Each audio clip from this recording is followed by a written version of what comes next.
Hey guys, want to talk about factoring by grouping.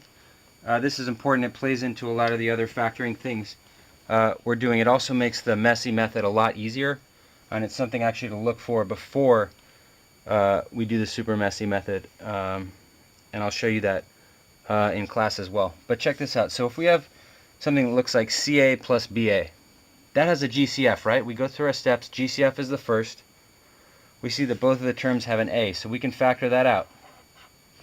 Then the term just becomes C plus B.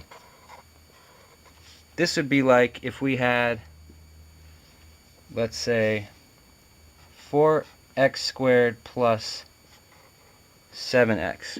So I'm just going to write it in red. Let's just do 4x plus 7x.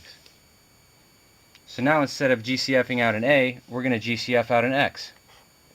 So now it becomes 4 plus 7, and that would be 11x. You could actually just combine terms here, but I'm just showing it as an example because things will get more difficult.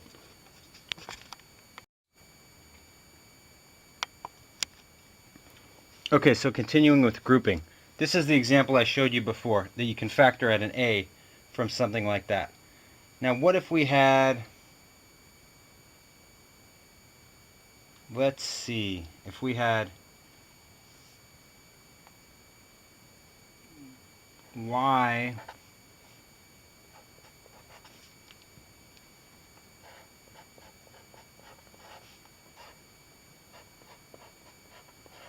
let's see if we had something like this. So it's y times quantity x plus 1 plus z quantity x plus 1. What's the GCF? Well, it's not A this time, but it's the same thing in red. It's x plus 1. So now we can factor out an x plus 1 from both of these. And now we're just left with y plus z. So even though it's something in the parentheses, we can still pull it out. It's the same. X plus 1 here and x plus 1 there. We can GCF out an x plus 1 and put it over here, and then we're just left with a y plus a z.